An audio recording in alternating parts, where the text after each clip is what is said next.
Where have you been?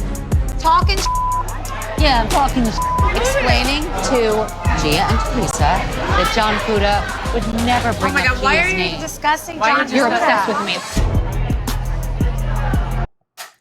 Hey guys, welcome back to my channel. It's your girl, the Brooke Ashley, and today we are here to discuss The Real Housewives of New Jersey, Season 14, Episode 9. And before we get into it, let me just start off by saying I am so here for the demise of Teresa and Jen Aydin's friendship. I have called it since the very beginning. I think it is hilarious that Teresa is the same woman who is always talking about loyalty and you have to be on my side, but now she wants to play both sides when it comes to Danielle and Jen Aydin. And let's really call a spade a spade. Teresa trying to play the middle with Jen Aydin and Danielle, it feels like some low-key revenge, because let's not forget that a few weeks ago, Jen Aydin went to Melissa and Joe Gorga's housewarming, and we know that Teresa was not pleased about that. But overall, this was a solid episode, and without further ado, let's just jump right on into it, because you guys already know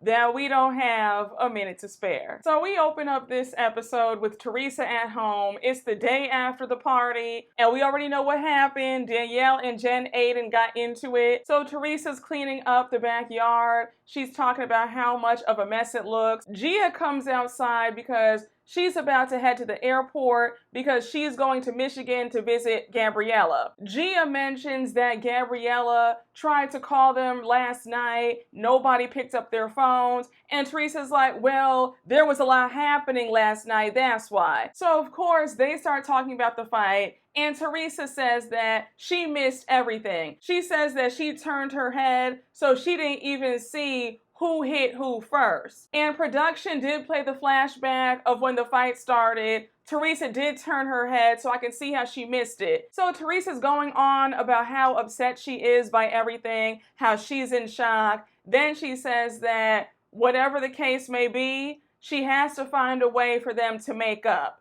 Now, it's ironic that Teresa wants to play peacemaker with Jen Aydin and Danielle when she doesn't want to resolve anything with her and Melissa. And she gets angry at anybody trying to suggest that they forge ahead and try to start over on a clean slate. So I'm just like, wow, you can't even make up with your sister-in-law and your brother, but you're invested in Danielle and Jen Aydin's friendship. That's weird to me. Let somebody else play peacemaker. You don't even want to make peace with your own family. And a quick side note, is it just me or does it feel like Gia has been in every single scene with Teresa this season? I'm just like, what's happening? Gia is not a housewife. And we're going to touch on that a bit more later on, especially when the whole John Fuda conversation came up, because I have a lot more to say about that. And I touched on it on last week's recap about how Gia and Teresa want to play this game where they want to insert Gia into grown folks' mess, but then they get angry when people bring her name up. You can't have it both ways. So now we jump to Danielle, and Danielle is at home talking to her husband Nate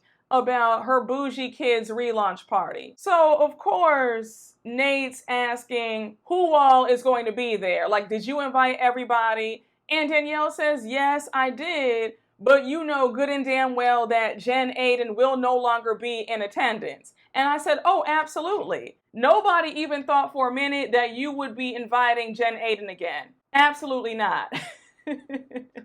And I love a man who has their woman's back. I loved how Nate said that whole Jen thing wasn't cool at all. And Danielle said, I know. This woman has lied on me so many times. She's made fun of me, come after my character, and I let her slide. But then when she came at me last night talking about how I dogged my girl Marissa out and then put hands on me, like, she's crazy. Danielle was absolutely correct when she said that Jen likes to drum up lies and then twist the situation around to make it seem like the other person is wrong. I said, oh, of course. That is Jen's specialty. Jen has been doing that ever since she got on this show. And somebody please help me out, because I know that I have a few Jen Aydin stans who like to camp out in my comments, and that's fine. Everybody's welcome.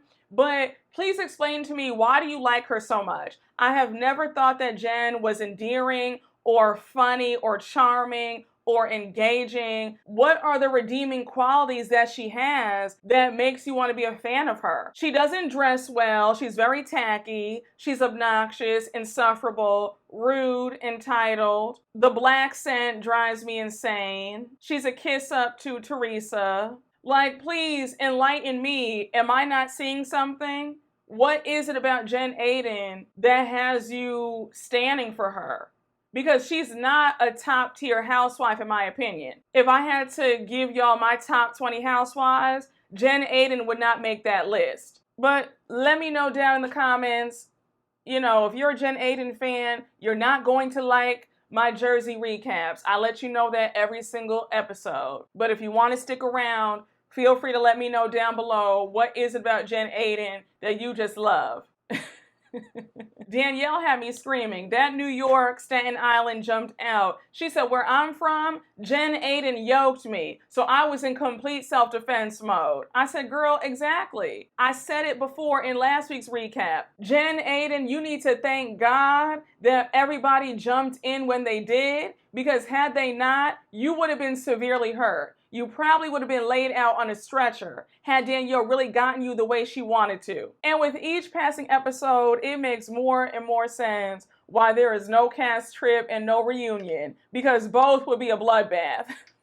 So now Danielle states that this was calculated and how she feels like the real issue is the whole Laura situation. So she says that before her charity event, she received word that Lena and Jen Aydin wanted to bring Laura. So she says she called up Jen Aydin and was like, girl, are you serious right now? No, you can't bring Laura. So Danielle goes on to add that Jen got angry because she felt like Danielle was picking a side. So now Danielle goes even further to add that because of all of this, she feels like Jen Aydin realized that she had no more use for Danielle, so she went in the opposite direction and is now trying to tear Danielle's character down. And for all my OG New Jersey watchers, we all know how petty Jen Aydin is, and that's right up her alley. If she feels slighted, she will try to seek revenge. That's why her and Teresa get along so well, because they're two sides of the same coin. So I'm like, Danielle, I'm happy that you're finally piecing this all together, because that's exactly what happened. And Jen Aydin made it kind of obvious that she was never really trying to be your friend. And she even said that in last week's episode, like, yeah, girl, you think that we're besties, and the whole time I'm reading you and checking you out. I would never be friends with that. A mess. But I'm glad that you finally see it. Better late than never.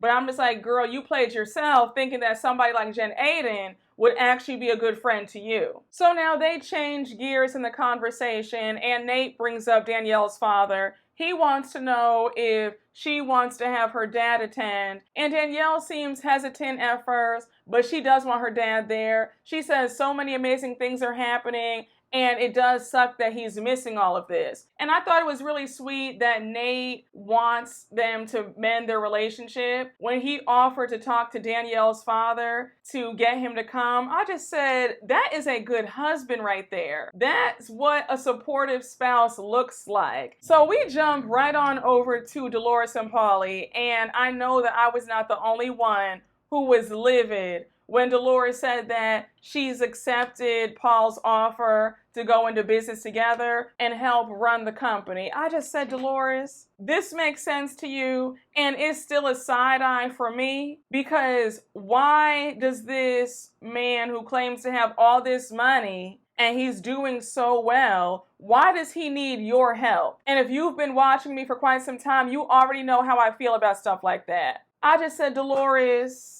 I don't know why you guys need to run a business together. Let that be his job. Why do you need to be roped into all this? I'm just so irritated. I said, Dolores low-key likes for these men to play in her face. This man is still legally married to his ex. He's stalling about when he's going to get a divorce. But the only thing that he's certain about is starting a business with you. In my humble opinion, it feels like some of these men seek after these housewives for clout and some money. Because I just find it strange that every time we meet one of these ladies' new boyfriends or new fiancés or new husbands, they start off with, oh yes, he's rich, he's doing so well. Then the minute it's been 2 years or 3 years, we hear, oh well, he needs my help and I gave him $250,000 to start this business, or I'm helping him with this, I'm helping him get brands. And I'm thinking, well, that's a stark difference, because when you first introduced this man to us, he was doing so well. Now all of a sudden,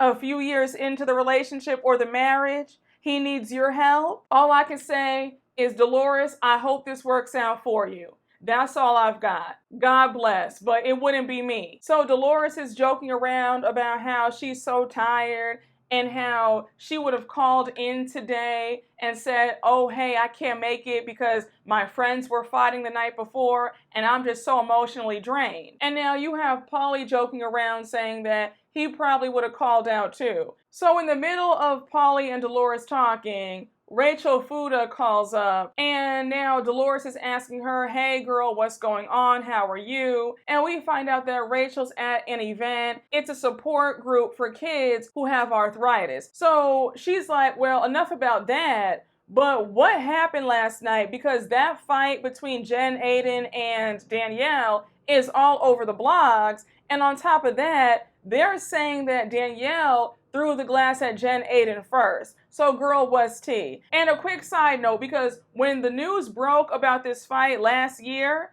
they definitely made it seem like Danielle was the one who was the aggressor. And then let's not forget, when they dropped the trailer made it look like Danielle was at fault too. So when all the news broke, I was just like, look, we've seen this happen before. Let's just wait and see and watch the season to find out the truth. But it was very clear from the media that they had painted out Danielle to be the bad guy. But baby, we saw last week's episode and you were vindicated. That was all Jen Aydin. And not to bring up Potomac, but I just have to, bear with me. But I'm confused at people trying to compare this fight to that brawl that went down in season 5 between Monique and Candace. What happened between Jen Aydin and Danielle is a lot different than what happened to Monique and Candace. And Monique was dead ass wrong. There was no reason for her to put her hands on her best friend. So let's clear up that noise that Jen Aydin and Candace are similar, where they got what they deserved. Jen Aydin got what she deserved. Candace Dillard Bassett did not deserve that. So again, let's kill all that. And if you want me to, I could do another video breaking down that whole fight in season 5. Because I feel like people still don't want to accept the truth that their violent fave was in the wrong. But again, I didn't mean to bring that up, but I just had to, because I was seeing people try to compare the two fights like they were similar. And in this case, one person got what was coming to them, the other one did not. And on that note, let's move right on along.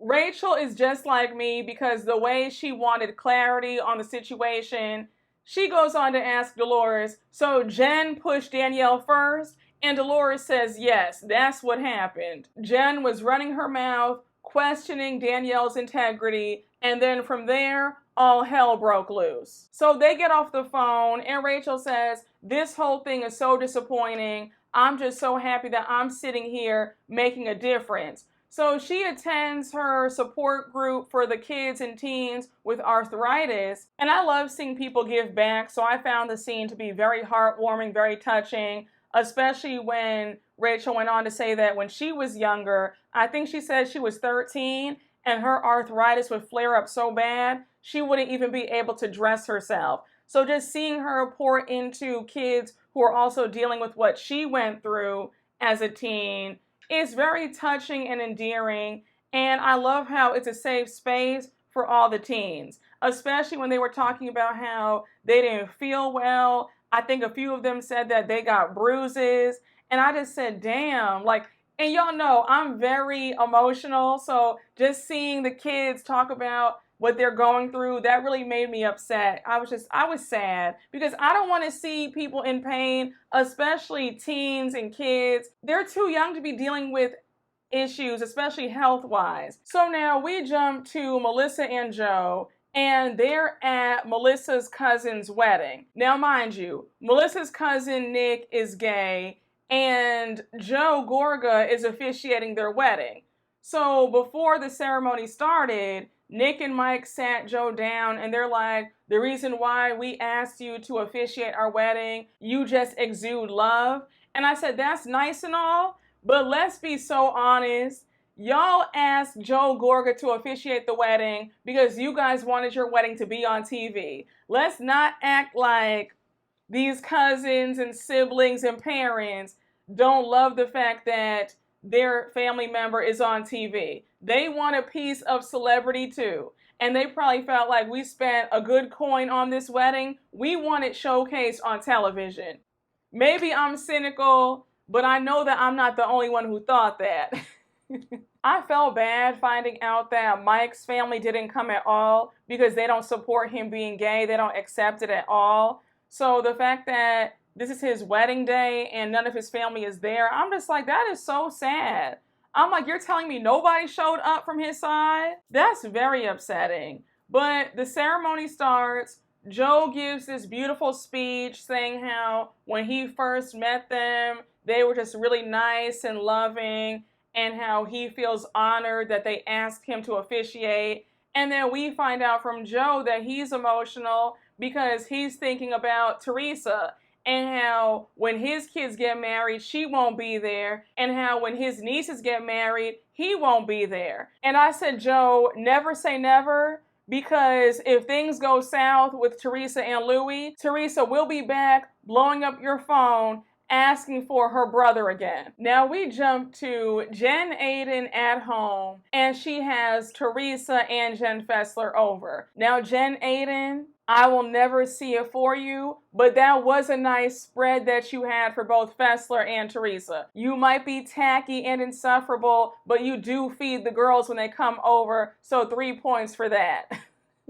So of course the conversation is so dramatic. Jen Fessler says, more importantly, how are you doing? So Jen Aydin's like, I mean, I'm fine, but clearly she's not fine. So now Teresa interjects and she says, I just want to say I'm really sorry that happened at my house. I feel really bad. So Jen Aydin says that initially she was in shock, and now Jen Fessler jumps in and says, oh my gosh, I know, you were so pale, your face went white. It was as if the blood just drained from your face. And I said, well, that generally happens when somebody goes upside your head. So Teresa makes it clear that she has no idea how that happened because she turned her head and missed the whole thing. So you have Jen Aydin saying, she crushed a glass in my face. And I said, hold on, Jen Aydin, because what we won't do is sit here and play victim. And you did it in the last episode too at the end when you tried to act like you had no idea how this started. And for everybody saying that Danielle got in Jen Aydin's face and that warranted Jen Aydin pushing her. You're a I want to know why. You're a dirtbag. Let's play the tapes back of when she tried to get Melissa to come out of character. When they were on that vacation and Jen Aydin threw that knife at Melissa. And then when Melissa walked around and said, girl, are you serious right now? And Jen Aydin got all in her face. And let's also not forget that there have been several times throughout previous seasons where Jen Aydin stepped into somebody's face and dared them to do something. So let's not sit up here and act like Jen Aydin has not antagonized people or dared other people to do something. So now they get up to do a reenactment of what happened, and Jen shows Teresa how she pushed her. And did you catch Teresa saying, oh, that wouldn't have been good? She was low-key saying, Jen, had you pushed me like that, I would have torn your ass up too. So Jen Aydin is still making excuses, and she says, it was just a quick reflex to defend myself. So now Teresa says, honestly, I was so shocked when she accused you of saying that she stole from a charity. And Jen Aydin says, yeah, because I never said that. I just said that she alluded to paying herself back for her time. Now, what we're not going to do is play semantics. Just because you didn't say outright that she stole, by you insinuating that she's paying herself back, people are going to automatically think that something shady happened, that there was some theft involved, and you know that. It feels like Jen Fessler wants to believe every bad thing that is said about Danielle, because here she goes jumping in.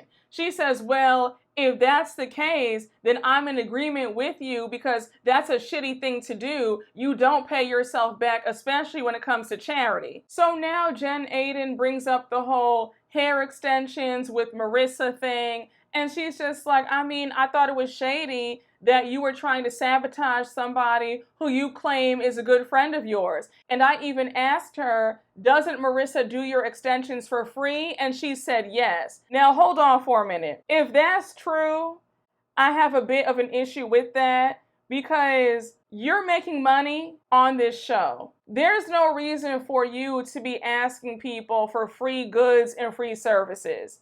You have the money to pay people. Inflation is too damn high. People work too hard for you to be asking for freebies for every service. Stop asking for a discount all the time. Pay them.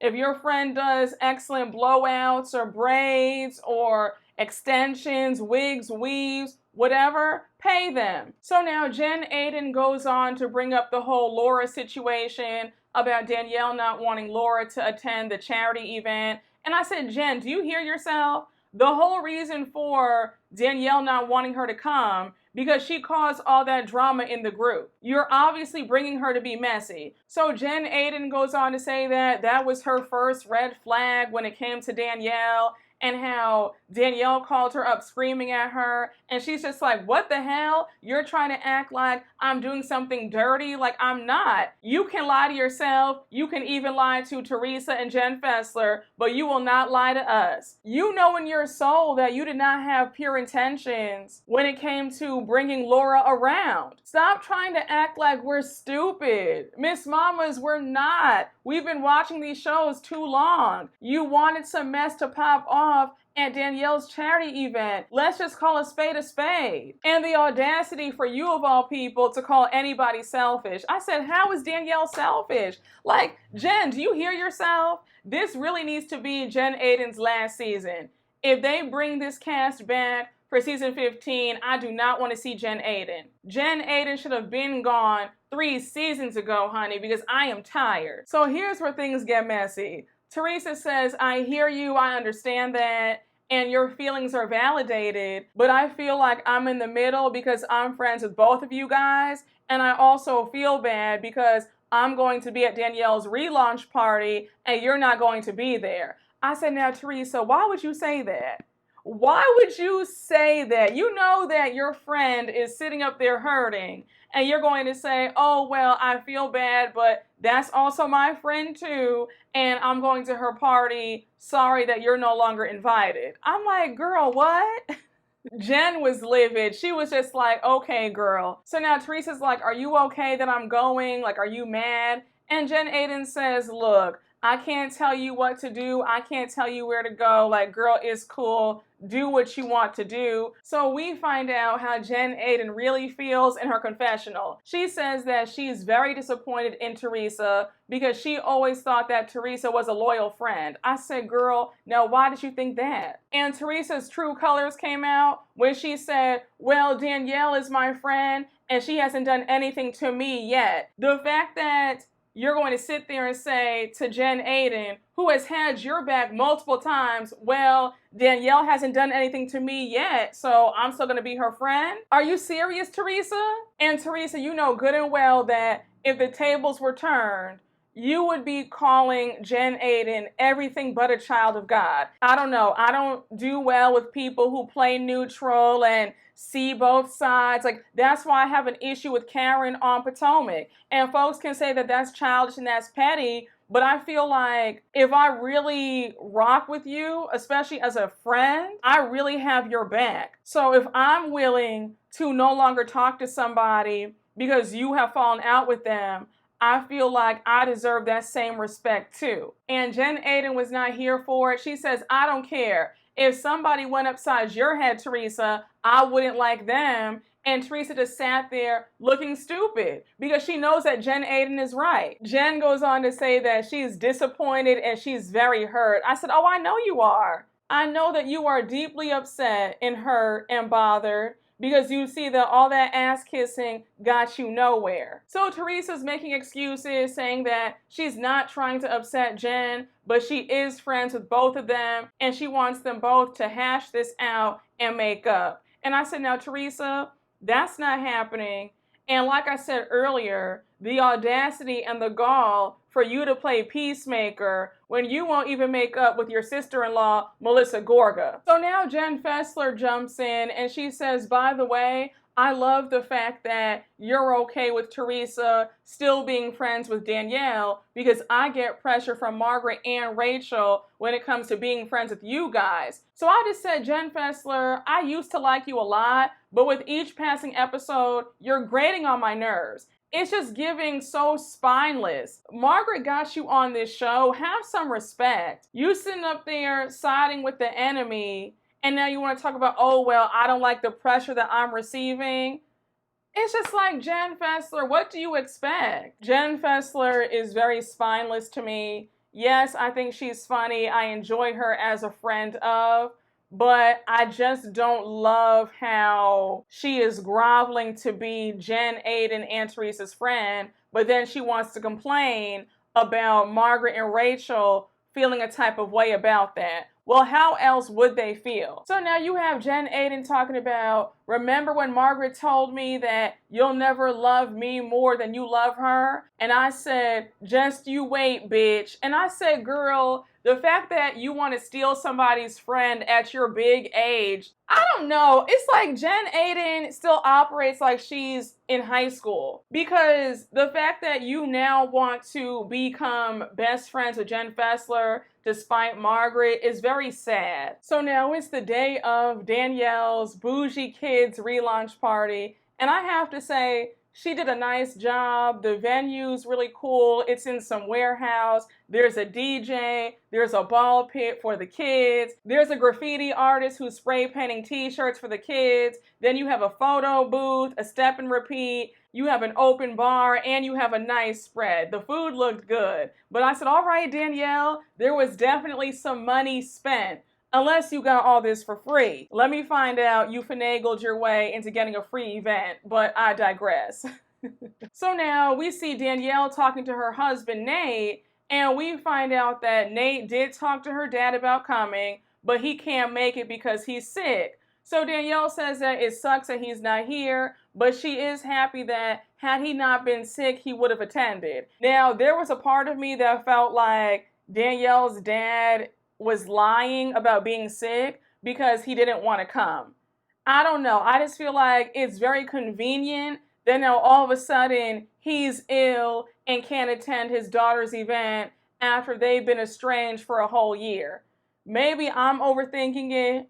Maybe he actually was sick and couldn't attend, but I just find the timing of that to be very suspicious. So now we see Rachel Fuda and her daughter arrive, and then Jen Fessler. So of course they're talking to Danielle about all the drama, and Jen Fessler wants to know how Danielle is doing, and she points out how it's obvious that neither one of them, Danielle or Jen Aydin, expected things to go left like that. So now Rachel Fuda jumps in and she brings up how the narrative online is outrageous. All the blogs are painting the picture like you're the one at fault. All the headlines read, Danielle breaks glass. And it was clear from the beginning that when the fight happened, Jen Aydin ran out the next day and paid off some bloggers and spun the narrative. So now Danielle is explaining to Rachel Fuda what exactly happened, and she says she was damaging my character. She said that I stole from a charity. So Fuda's like, oh my gosh, what? Now you know somebody's really pissed when they bring God into this. Danielle says,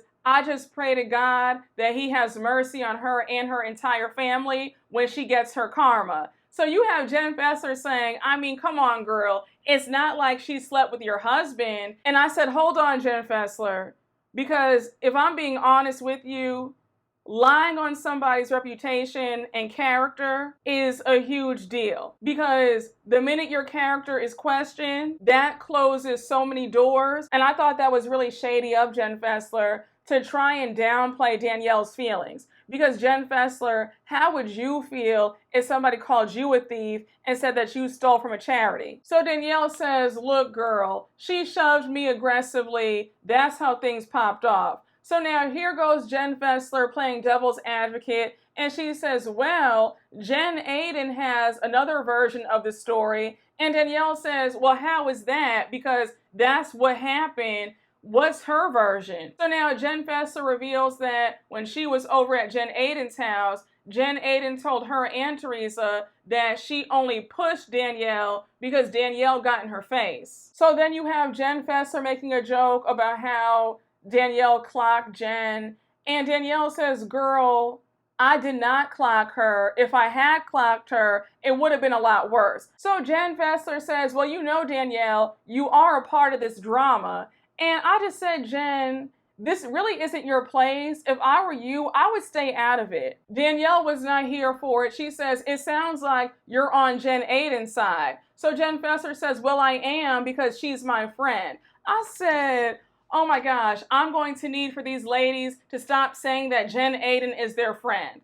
Jen Aydin is only your friend unless you can elevate her or do her dirty work. So now Dolores and Teresa arrives. Teresa arrives with Melania, and Gia was also there. I think Gia might have arrived separately, but we see her later on in the episode. So anyhow, Rachel Fuda was not here for it. She said, I don't want to be anywhere near Teresa. I'd rather talk to a toddler than Teresa. I said, I know that's right. I said, protect your peace, girl. So anyhow, Jen Fessler says, I'm so happy that you guys are here because we were just talking about the whole situation with Jen Aydin. Danielle is just like, look, this is my party. This is my special day. I don't want to spend the whole entire time talking about all this, and I understand that. I feel like when it's my day, we can talk about this some other time, but I feel like Danielle spent too much money and spent too much time to waste it talking about this fight between her and Jen Aydin. So Teresa jumps in and she's trying to play peacemaker for the first time ever, and she says,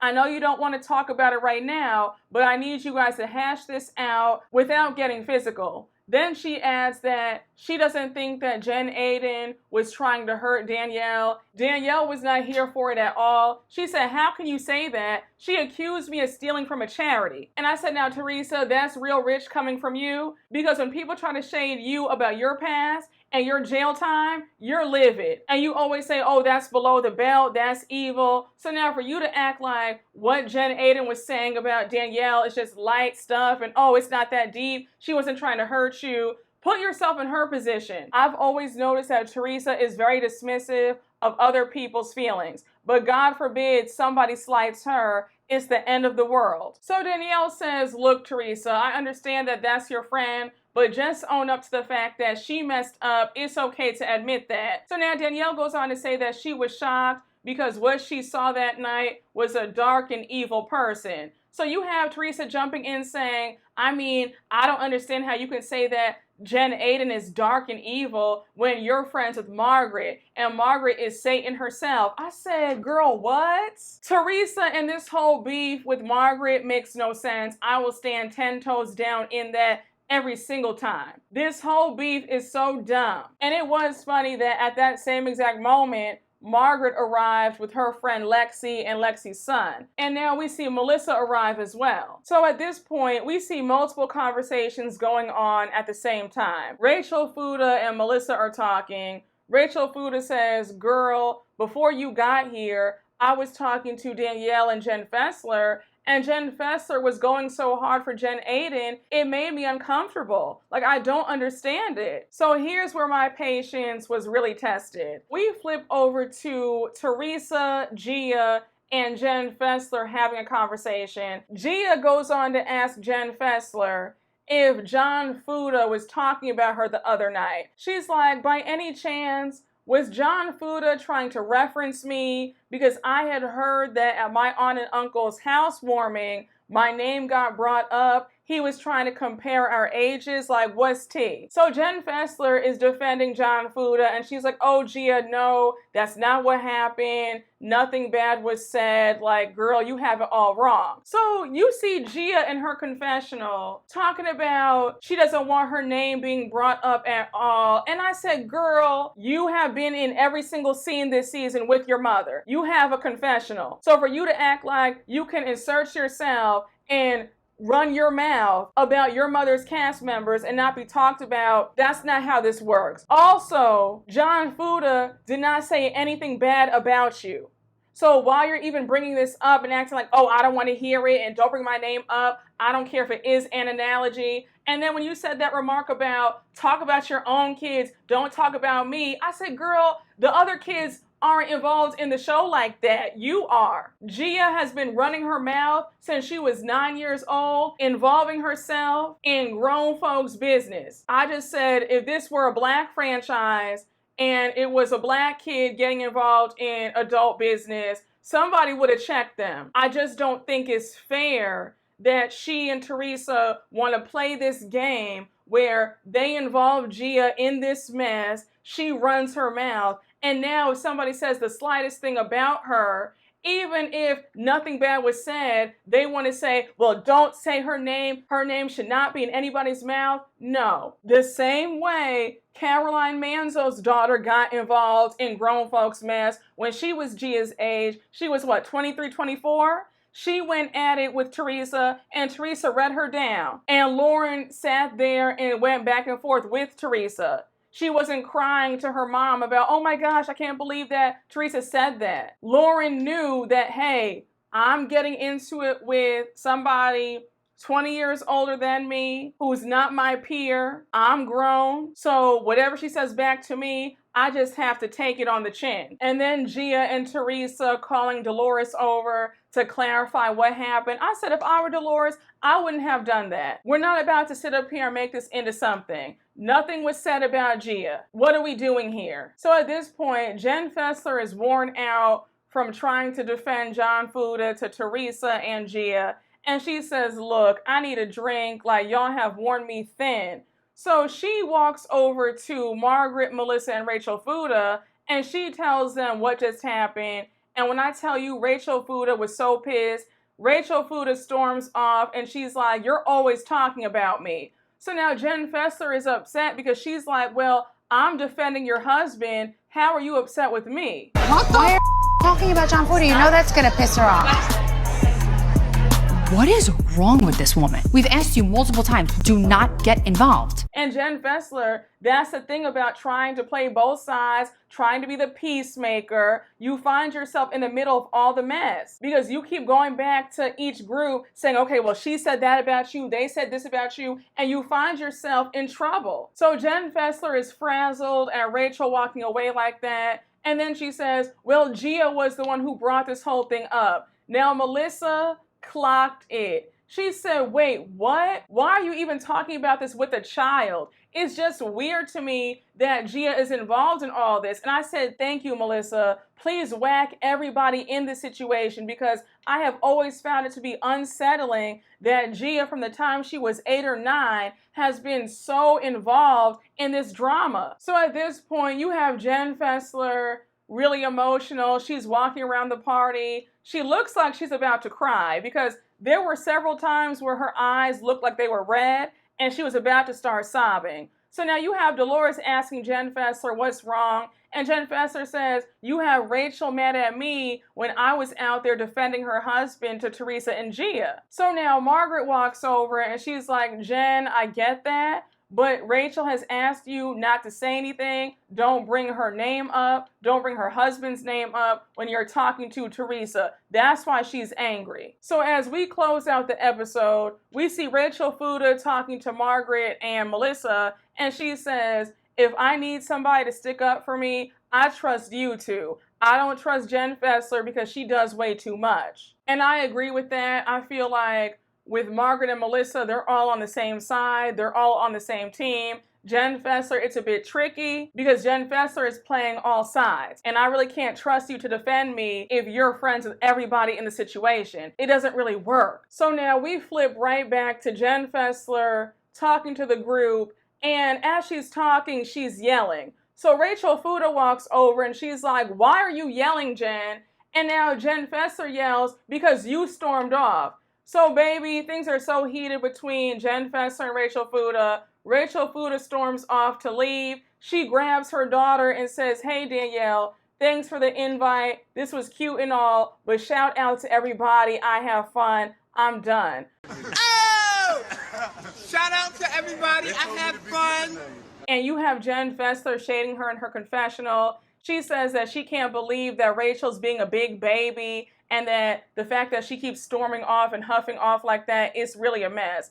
I just said, Jen, girl, I'm getting real tired of you. And I'm so glad that Rachel Fuda just left and said, "You know what? I don't have time for this." So now we see her tell Danielle that Jen Fessler should buy a shirt that says, "I'm up Teresa and Jen Aydin's ass." And Danielle agrees. She's like, "I wouldn't argue with that." And we all know that Danielle feels a type of way because you have Jen Fessler out here defending Jen Aydin's actions when it comes to the whole entire fight. So I already knew that Danielle was like, "Oh yeah, girl, absolutely. She is definitely up their asses," and she is. But that's where we end the episode. And once again, Jersey is giving us what the other girls were supposed to have gave in the words of the iconic Rolling Ray. And I was here for all of it. Now, let me just say this. This finale is about to eat and leave no crumbs. And I'm willing to bet that this finale might go down as one of the most explosive finales of all time. I just feel it. But y'all, that was my recap. Thank you so much for watching. Thank you so much for listening. And you already know what to do. Please make sure to like, comment, and subscribe. And I will see you all later. Bye.